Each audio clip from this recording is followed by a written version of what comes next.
Si tu as envie de créer tes propres instruments virtuels, tes propres banques de sons, je t'invite à regarder cette vidéo, on va parler de tout ça en détail. Salut, c'est Vince, j'espère que ça va. Dans cette vidéo, donc, on parle banque de sons, on parle sampler aussi, parce que tu le sais ou tu le sais peut-être pas, parce que je fais pas beaucoup de promos. Mais j'ai créé un petit site sur lequel je propose des banques de sons sur Descent Sampler, qui est un sampler gratuit. Je t'invite d'ailleurs tout de suite à aller visiter si tu veux. Je viens de sortir mon troisième instrument virtuel, ça s'appelle The Machine. Et c'est plutôt cool, tu vas voir, c'est trois instruments en un avec lesquels tu peux faire plein de layers, créer des textures, voilà, un petit peu explorer. C'est vraiment pour les gens qui aiment bien bidouiller. Voilà, c'est quelque chose d'accessible, je pense, d'assez ludique, surtout qui s'intègre bien dans mon workflow. Voilà pour la parenthèse promo, ça s'appelle bedroomtones.com. Je t'invite vraiment à aller voir si ça t'intéresse. Pourquoi est-ce que tu aurais envie de te faire ta propre banque de sons, ton propre instrument virtuel? Je pense que ça tient en deux mots, originalité et workflow. Originalité déjà parce qu'on n'a pas forcément envie d'avoir le même son que tout le monde, d'avoir les mêmes instruments, les mêmes sonorités, d'avoir finalement la même ambiance, la même atmosphère qu'on va retrouver sur toutes les prods que tu peux entendre autour de toi, à droite à gauche, que ce soit dans ton style musical ou dans un truc plus commercial ou en tout cas plus répandu. Moi, je suis un farouche défenseur de ne pas utiliser le même matériel qu'on va dire un peu tout le monde, d'essayer en tout cas de prendre des petits chemins de traverse, voilà, histoire de... Déjà de base, en fait, puisque tu utilises un matos un petit peu différent, forcément, tu vas être poussé dans des directions différentes et tu vas probablement sonner aussi différemment. Voilà. En tout cas, c'est ma manière de voir. Peut-être je me gourre, j'en sais rien, mais j'ai l'impression que c'est déjà un bon point pour se distinguer et puis être un petit peu original en fait. C'est ça qu'on recherche, quoi, l'originalité avant tout. Si tu veux que on retienne un petit peu ta zik et tout, c'est cool d'utiliser voilà, d'autres sonorités, d'autres instruments peut-être aussi. Voilà, puis le deuxième truc, c'est le workflow. Si tu as tendance à réutiliser sans arrêt, je sais pas, les mêmes samples, les mêmes boucles, si tu as sans arrêt besoin de tel ou tel instrument, puis que tu te retrouves à, je sais pas, enregistrer un petit peu quelque chose, et puis revenir dessus sans arrêt d'un titre à l'autre, peut-être que c'est une bonne indication pour te créer ton propre sampler, ton propre instrument virtuel qui corresponde avant tout à tes besoins, au-delà de se dire, je vais vendre ça, 10 balles comme Vince sur son petit site. Voilà, c'est déjà un truc qui répond à un besoin, à un kiff personnel aussi, peut-être d'avoir je sais pas, un instrument acoustique directement in the box sur lequel tu n'as plus qu'à jouer avec ton petit clavier. Puis finalement, tu as juste ton laptop et tu as toujours ton petit instrument avec toi sans même avoir le transporter en fait. C'est ça qui est assez cool. Alors maintenant, comment tu peux un peu t'organiser pour créer ton propre sampler, ton propre instrument virtuel? Alors, il y a pas mal de manières différentes de faire, je pense. Moi, je vais te donner un peu la mienne, qui vaut ce qu'elle vaut. Je suis pas non plus un gros professionnel du milieu. Voilà, peut-être que je vais te donner des conseils claqués au sol, j'en sais rien. Moi, je trouve que dans mon cas, ça marche à peu près. Donc voilà, c'est ce que je vais te donner, hein. Comme d'hab, quand on te raconte quelque chose en ligne ou ailleurs, faut toujours savoir d'où les gens parlent. Moi, je te parle de ma petite fenêtre comme ça de mec indépendant qui fait un peu ça à la fois pour le kiff puis pour développer aussi ses activités en ligne. Déjà, je pense que c'est le concept le plus important.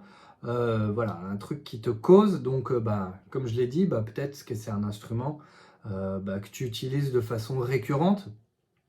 Peut-être que c'est quelque chose que tu as découvert, tu as chopé un petit synthé, je sais pas, dans une brocante, tu as récupéré un vieil instrument, j'en sais rien, chez tes parents, chez tes grands-parents, tu es tombé sur un truc, on t'a prêté un instrument qui te fait kiffer, j'en sais rien. Et puis ça peut partir de là. Moi par exemple, le premier que j'ai fait, c'est enregistrer Merlin, voilà, c'est un espèce de dulcimer.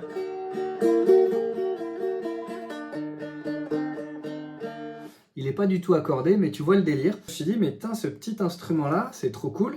C'est chouette de le jouer comme ça, hein. Je vais pas te mentir, c'est assez inspirant, c'est facile à jouer. Quand il est accordé, bien sûr. Par contre, là où c'est un peu chiant, c'est que finalement, t'as pas toutes les notes, tu vois.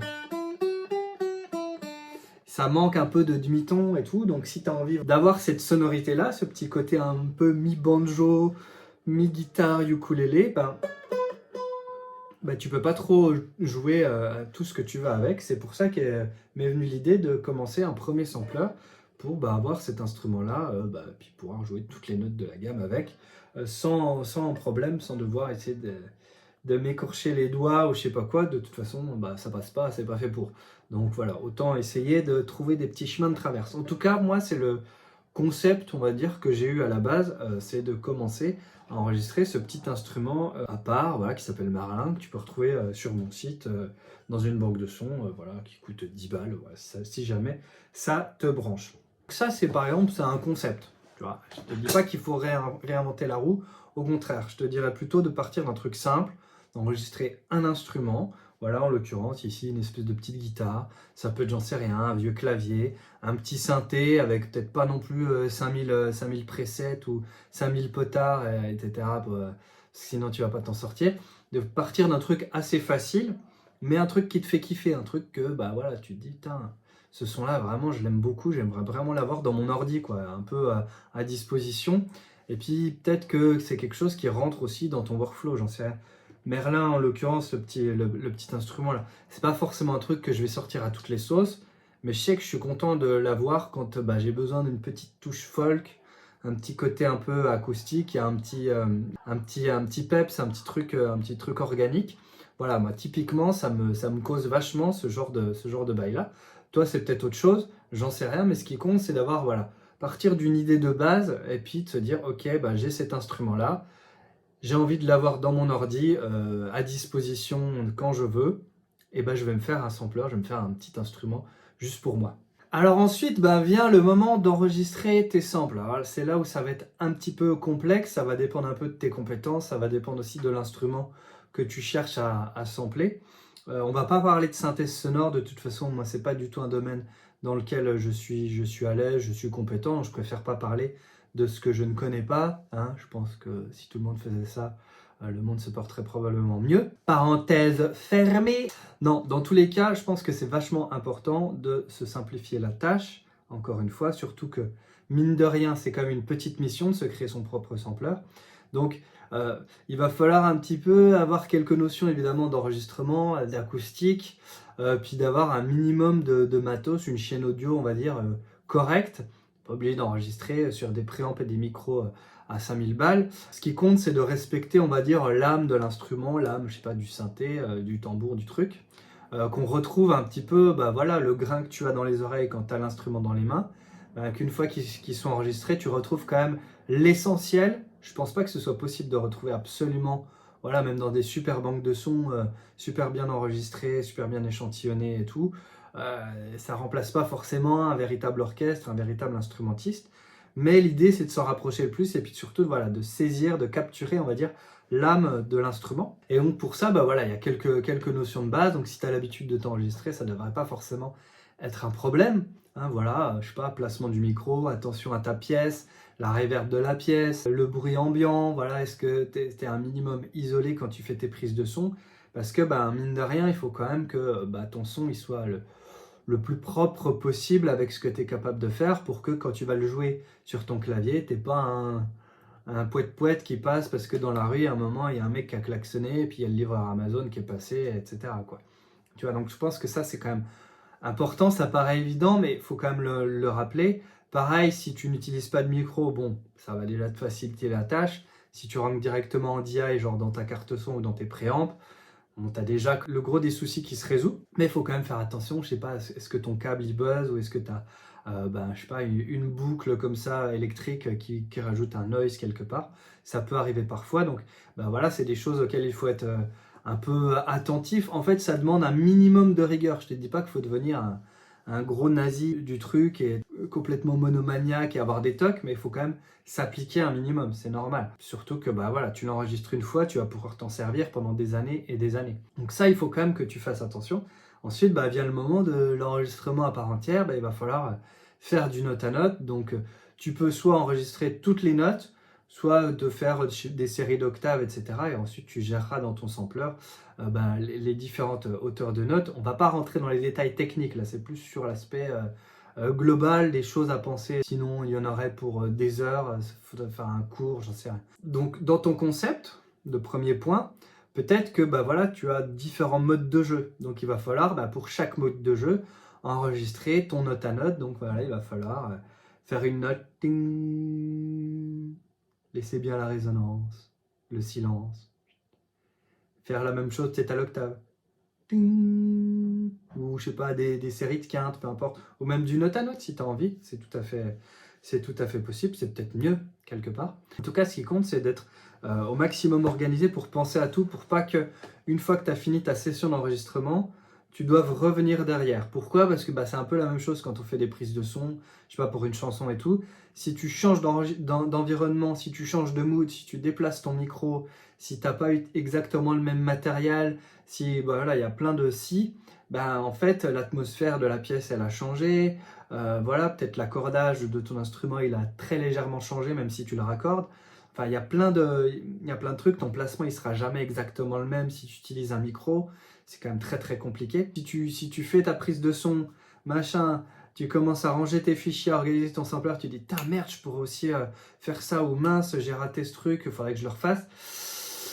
Tu vas avoir un gros problème de cohérence en termes de son, ça risque de te poser pas mal de soucis, donc vaut mieux régler des questions en amont, faire tout d'une traite, c'est pour ça qu'il faut un minimum réfléchir, tu prends ton concept, tu prends tes notes, voilà, pour le coup, pour le Merlin, je sais que bah, voilà, j'ai enregistré 4 modes de jeu, donc il y a un mode normal, il y a un mode en palm mute, il y a un mode en tri, et je sais plus c'est quoi le dernier mode. Typiquement, bah, voilà, j'ai fait mes enregistrements x4, donc avec à chaque fois ben, le mode de jeu qui correspond, histoire d'être finalement de tout faire d'une traite. Donc ça peut prendre 1 heure, 2 heures, 3 heures, suivant le volume de boulot là pour le dernier The Machine que j'ai fait.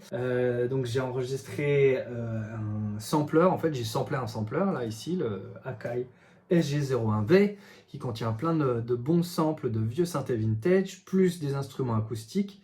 Donc que j'ai enregistré une fois, ensuite que j'ai envoyé dans le magnéto à cassette, histoire de pourrir un peu le son. Et ce magnéto à cassette, ensuite, je l'ai réenregistré dans Logic. Donc je te dis pas un peu le bazar que c'est. Il y a quand même toute une logistique à garder en tête. C'est pour ça que c'est important de prendre des notes, ou en tout cas d'avoir un plan d'attaque, et de faire au maximum tout d'une traite, tu vois. Donc toute ta session d'enregistrement, tu le fais. Après, si tu fais du reamping, genre avec un magnéto-cassette, peut-être tu le fais le lendemain, tu fais toute ta session de reamping, etc.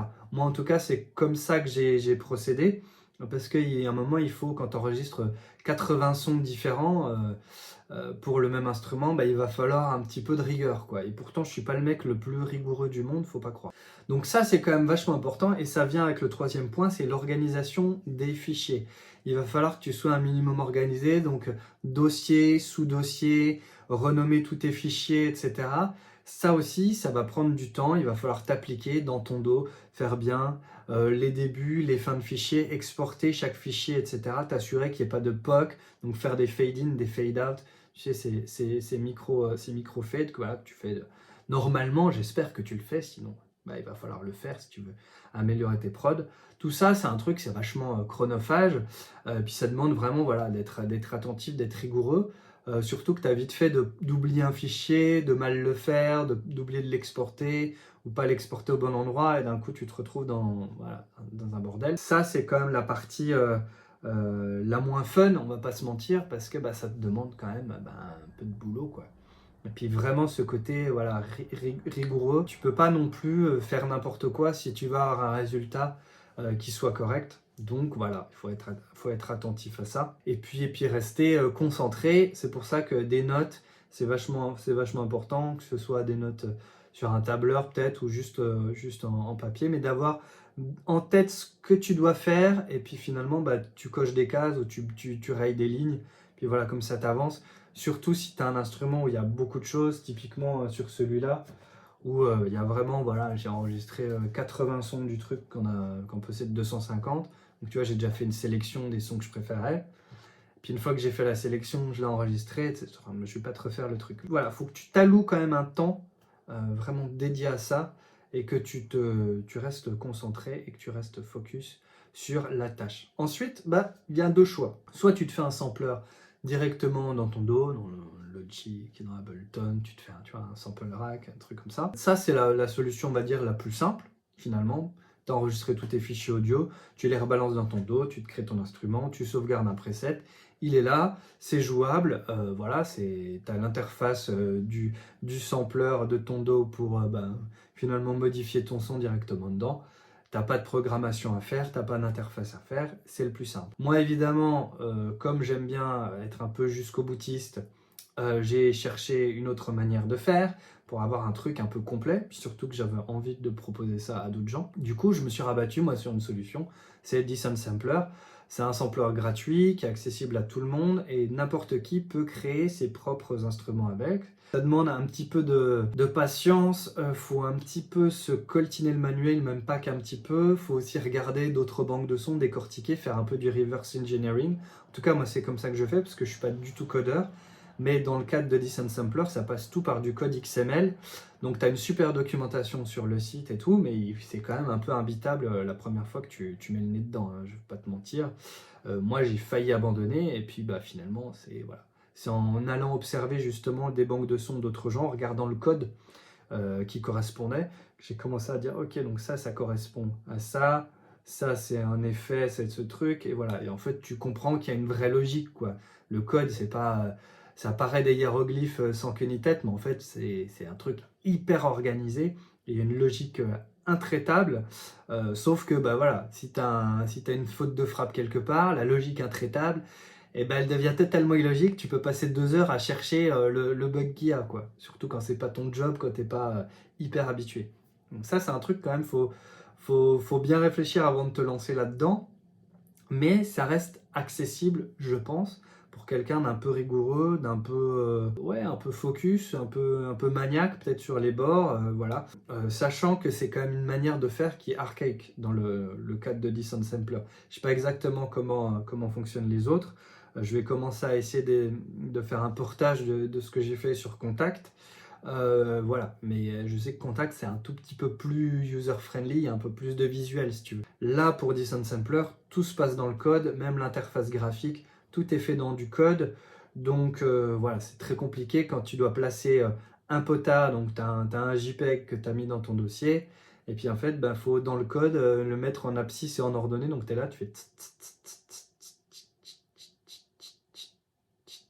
tu vois. Et pour le placer exactement là où tu veux, ça peut te prendre 10, 15 tentatives à retaper ton X, ton Y, et puis à recharger ton instrument pour finalement voir le bouton qui peu à peu arrive là où tu le souhaites. Et voilà, quand tu es un peu maniaque, tu veux qu'il soit vraiment placé à un endroit vraiment précis et pas 2 pixels à côté, ça peut vraiment prendre du temps, ce genre de truc.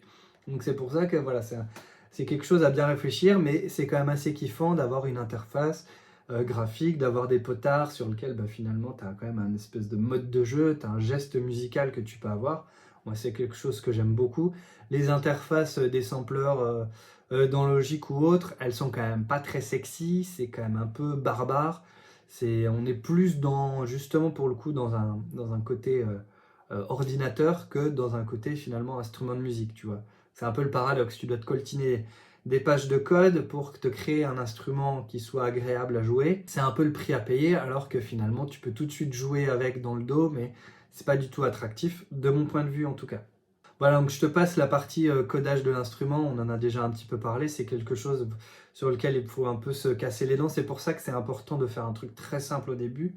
Voilà, moi j'ai fait un instrument, il y a 4 banques de sons, on va dire, donc tu as 4 quand même, t'as 4 paquets de samples, tu vois, qui sont bien renommés, bien machin, parce que mine de rien, chaque sample, il va être appelé dans ton code, donc tu vois, il faut quand même faire attention à ça, d'où l'importance, comme j'ai dit précédemment, de bien organiser ton truc. Et puis quelques effets et tout ça, mais un truc assez basique pour pas me retrouver avec un code complètement imbitable, comme c'est le cas par exemple sur le dernier que j'ai fait, où il y a 23 000 lignes de code, dont plus de 22 000 qui sont juste en fait des menus qui se répètent, donc c'est que des copier-coller, sauf qu'à chaque fois, tu as 86 noms, tu as un petit caractère qui change, tu as un yes ou un no qui se déplace, puis c'est copier-coller, copier-coller, tu vois. Donc ça, c'est un truc juste pour avoir des menus, tu vois. Donc c'est dans le cadre de Descent Sampler, c'est quand même un peu archaïque comme manière de faire, mais voilà, ça te demande quand même, faut le cerveau un peu câblé pour. Si c'est pas trop ton délire de rentrer un peu dans la machine, de comprendre comment ça marche, peut-être que t'es pas trop fait pour ça. Et donc, il faudra peut-être trouver une autre solution, voilà, peut-être plus visuelle, peut-être plus abordable. Voilà. Dans tous les cas, ce qui est important, c'est vraiment d'être rigoureux. Donc, tu vois, dès le début, d'avoir une idée claire de ce que tu veux faire et de dérouler un petit peu les étapes, quoi. Donc, tu vois, tu as ton concept, donc tu décortiques ton concept. Finalement, bah, mon instrument, je veux l'enregistrer sous quelle forme, de quelle manière, et avec quel mode de jeu, etc. Donc, tout ça, ça va un peu te permettre de créer des petites étapes. Et puis, à chaque étape, bah, tu fais ce que tu as prévu juste avant. Et puis tu déroules comme ça, petit à petit, puis finalement, bah, voilà, je sais pas, tu as fait un tambour avec 3 modes de jeu différents. Bon, bah, tes 3 modes de jeu, bah, voilà, tu as enregistré X samples pour chaque mode de jeu. Donc, bah, chaque sample, il faut l'exporter, il faut le renommer, il faut machin. Voilà, chaque mode de jeu, bah, il doit être bien identifié en termes de nom et tout. Donc, tout ça, voilà, c'est quand même un micmac. Mais à la fin, bah, finalement, tu te retrouves quand même avec la satisfaction d'avoir créé un instrument qui n'existait pas avant. Peut-être que ça sonne moins bien, et très probablement que ça sonnera moins bien que des énormes banques de sons type UVI, Native, j'en passe, Arturia et compagnie, les grosses Bertha de ce milieu, mais finalement que tout le monde connaît, que tout le monde utilise. Mais peut-être que c'est aussi ça qu'on vient rechercher en tant que musicien indé et tout, c'est chercher finalement l'originalité, chercher le petit son qui a du chien, tu vois, qui te rajoute un petit plus que t'as pas forcément. Ça va pas sonner massif de ouf, mais est-ce que bah, finalement c'est ce qu'on recherche quand tu vas rajouter un petit touche, je sais pas, acoustique ou un petit synthé vintage et tout dans ton son. En tout cas, je pense pas de mon point de vue. Ce qui compte, c'est avant tout la plus-value d'atmosphère, d'ambiance, voilà, au-delà du côté ça sonne fat, c'est énorme et tout, je kiffe, tu vois. Je pense que c'est ça qu'il faut garder en tête. Et surtout, voilà, rester rigoureux du début à la fin, c'est le plus important. Donc, organisation, voilà, vraiment, avoir ton plan, définir vraiment ce que tu veux faire. Chaque étape, bah voilà, respecter ce que tu as prévu juste à l'étape précédente. Et puis le faire, te contenter de quelque chose de simple au début. Sinon, ça va être très très compliqué, surtout si tu passes par une phase de codage d'interface type Descent Sampler. Honnêtement, c'est accessible. Si je l'ai fait, voilà, c'est accessible. Je suis incapable de coder. Et encore là, je serais incapable de te coder sans la doc, sans avoir ouvert mes autres instruments, de te coder un truc de A à Z comme ça, juste dans ma tête. Je suis incapable de le faire. Tu vois. Je sais même pas comment on ouvre le début d'un doc XML. Il y a des tags, machin, bracket XML, truc, je sais même pas, tu vois. Donc, essaie surtout de trouver un truc qui te fasse kiffer, quoi. Un instrument, bah finalement, putain, ça c'est improbable. Voilà, et personne l'a fait ou personne ne l'a. Il est que chez moi, on va dire, même si a priori c'est pas possible, mais voilà. T'as un vieux piano déglingo, j'en sais rien, dans un gîte où t'es allé en vacances, putain, t'as ton Zoom, tu l'enregistres. Tu essaies d'avoir en tête que tu vas le sampler derrière, tu vois. Donc, t'es dans une démarche, en fait, où tu penses à la suite à chaque fois. C'est ça qu'il faut avoir en tête. C'est vraiment ça. Voilà, tu l'enregistres, machin, chaque note et tout, où tu te fais genre des octaves. Tu prends le temps, tu te prends une demi-heure, 1 heure pour bien l'enregistrer. Derrière, tu reviens chez toi, tu découpes ton truc, machin, tu organises bien tes fichiers. En fait, ça peut aller quand même assez vite si dans ta tête, tu as déjà tracé le plan. Voilà. En tout cas, c'est vraiment un truc que je te recommande. C'est une autre manière aussi d'être dans ton logiciel de musique. Voilà, c'est une autre manière finalement de faire du son. Quelque chose qui soit assez personnel, qui ressemble peut-être pas à ce qu'on va trouver ailleurs, qui peut aussi te permettre un peu de sortir le nez de bah, t'as plein de morceaux en cours, tu t'en sors plus et tout, bah là au moins tu fais autre chose, mais tu restes dans la musique, tu te crées finalement un nouvel outil qu'on va retrouver nulle part ailleurs, parce que peut-être tu vas te le garder pour toi, et puis ça va être magique, ça va correspondre vraiment à ce que tu aimes et tout, et c'est ça qu'on recherche avant tout. Voilà, je pense que j'ai dit à peu près l'essentiel. Honnêtement, on pourrait en parler pendant des heures. Donc si tu as des questions et tout, n'hésite pas dans les commentaires, j'essaierai d'y répondre. Ça peut peut-être faire l'objet d'une autre vidéo. Je me tâte à faire un tuto Dyson Sampler, mais pour ça, il faudrait que je sois sûr qu'il y ait du monde qui regarde parce que c'est quand même assez rébarbatif. Il y a pas mal de ressources, pas tant que ça d'ailleurs, mais en anglais, il n'y a rien en français. Donc ça peut être l'occasion voilà, de faire un espèce de portage aussi dans la langue de Molière. Mais voilà, c'est quand même un gros boulot. Puis moi, ça me demande quand même de réfléchir parce que je suis pas non plus, comme je l'ai dit, expert là-dedans. Bien au contraire, moi je suis juste un musicien qui a envie de sonner un petit peu, pas comme tout le monde. Donc voilà, je sais pas pourquoi même pas pourquoi je me suis décidé à faire ça, mais je dois avouer que c'est assez kiffant d'avoir son petit instrument, de le voir sur son site et tout, bah voilà, c'est moi qui l'ai fait. Moi, j'adore le côté do it yourself. Si c'est un peu ta cam, bah n'hésite pas. Et puis, si tu veux en savoir plus, bah, va sur mon site bedroomtones.com. Voilà, tu as des instruments Dyson Sampler à télécharger. Voilà, c'est hyper abordable en termes de tarifs, hein. J'ai pas la prétention de facturer des milliers et des cents pour des petits instruments comme ça, faits bah, finalement à Londres, dans ma chambre, entre guillemets. Euh, D'où le bedroom. Même si c'est plus un KGB qu'une chambre, là où je suis. Voilà, bon, j'espère avoir été assez exhaustif et pas avoir fait trop de digressions, mais tu connais, quand on est passionné, on papote. Je te laisse, fais plein de musique surtout. Ciao.